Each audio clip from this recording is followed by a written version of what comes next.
Breaking news, just confirmed at the Browns. A sudden departure, a flurry of roster changes, and a front office trying to keep everything under control as the losses pile up. What's really going on inside the locker room? This week may have revealed more than fans realize. But before I tell you everything, be sure to hit the like button and comment below. Who do you want to see off the roster? What change urgently needs to happen? I want to hear your opinion. The Cleveland Browns, sitting at a dismal 1-5 record, are spiraling as Kevin Stefanski's offense continues to unravel. Despite boasting one of the league's top defenses, the offensive side of the ball remains in complete disarray, and this week, it forced the front office into action. In what feels less like a mid-season adjustment and more like a quiet reset, the Browns made 5 roster moves on Tuesday that could hint at deeper issues within the organization. It all started with the unexpected and emotional retirement of wide receiver David Bell. The 24-year-old, a former third-round pick in 2022 and one of the few remaining pieces from that draft class, was placed on the reserve/retired list following a devastating off-field injury. Bell took to social media to explain that the injury, which occurred several months ago, was beyond his control and led him to a sobering medical reality. Continuing to play football would put his life at risk. For a player once hailed as a pro-ready talent coming out of Purdue, the sudden end to his career struck a nerve not just within the locker room but across the entire Browns fan base. His career, though brief, was one of persistence. Waived in 2024 and then re-signed to the practice squad the very next day, Bell clawed his way back to the active roster. He managed 3 catches for 27 yards last season before a hip injury prematurely ended his year. In total, Bell played in 32 games over 3 seasons in Cleveland, recording 41 receptions, 408 yards, and 3 touchdowns. Now, with a heavy heart, he closes this chapter, promising to carry the lessons from football into a new phase of life focused on making a positive impact beyond the gridiron. His retirement marks the second for the Browns this year, following linebacker Jordan Hicks' decision in July. In response to Bell's departure, the Browns quickly moved to fill the open roster spot by promoting cornerback Trey Avery from the practice squad to the active roster.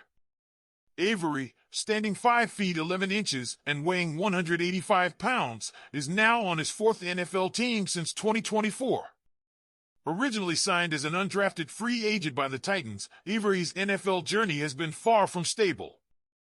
After stops with Tennessee, San Francisco, New England, and Tampa Bay, the Browns are now looking to extract value from a player who has seen 41 career games. Avery has been a fixture on special teams for Cleveland the past 3 weeks, logging 5 tackles in that span.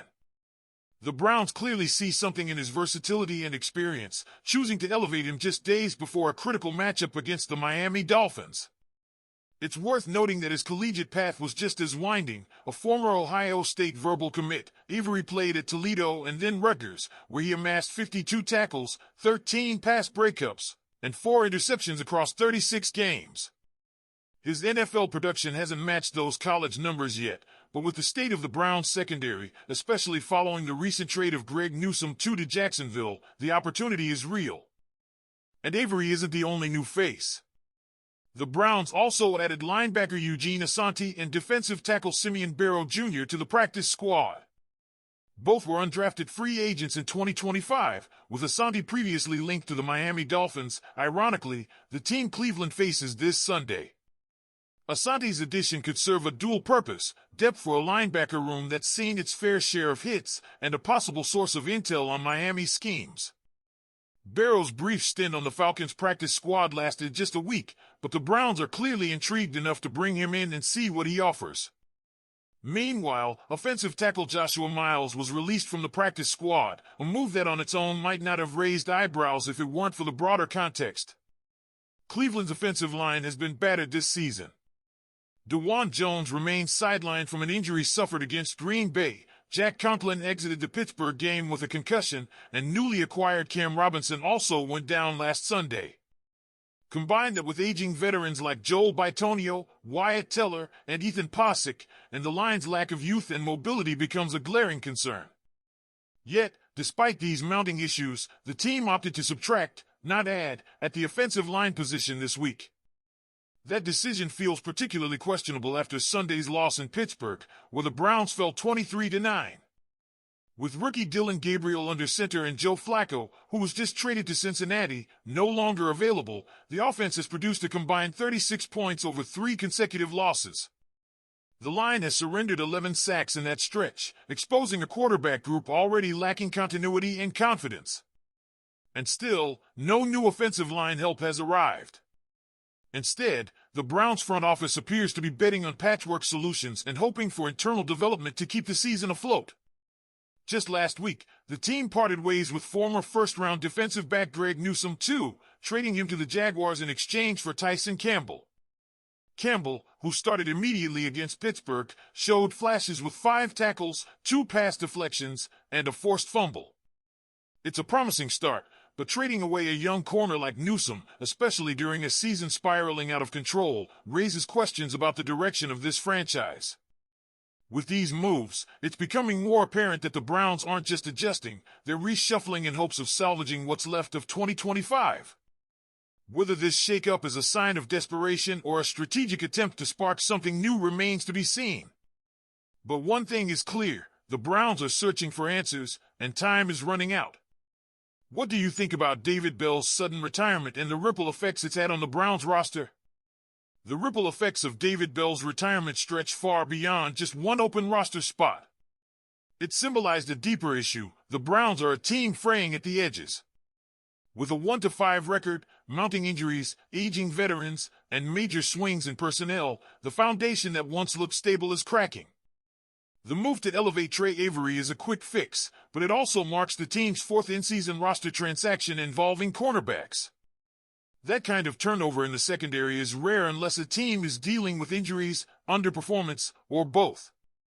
The trade of Greg Newsome II to the Jaguars still stings.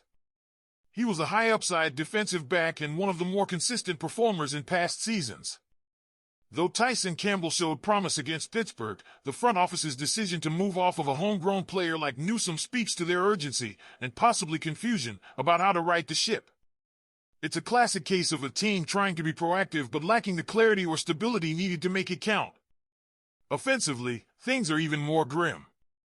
Joe Flacco's abrupt trade to the Bengals handed the keys to Dillon Gabriel, and the rookie has looked overwhelmed. With no help up front and receivers struggling to separate, the passing game is collapsing under its own weight. It's baffling that the team would release Thayer Munford Jr., an offensive tackle brought in just weeks ago, without giving him a single snap. Especially when the offensive line is collapsing and key starters are dropping weekly. And yet, instead of reinforcements, the Browns are plugging holes with practice squad signings. Eugene Asante and Simeon Barrow Jr. may become contributors down the line, but for now, they're more about potential than production. Meanwhile, the team continues to rely on aging linemen and unproven backups to keep their young quarterback upright. Cleveland's defense, which has remained one of the league's few bright spots, is being asked to carry a broken offense week after week. And while Myles Garrett and company are playing at a high level, there's only so much a defense can do when the offense consistently stalls. If something doesn't change soon, the Browns could be looking at another lost season. But maybe, just maybe, this week's shakeup is the first real step towards something new. If you want more updates like this, make sure to subscribe to the channel, hit the like button, and click on the video that's on your screen right now. All the latest Browns news, right here first. Go Browns!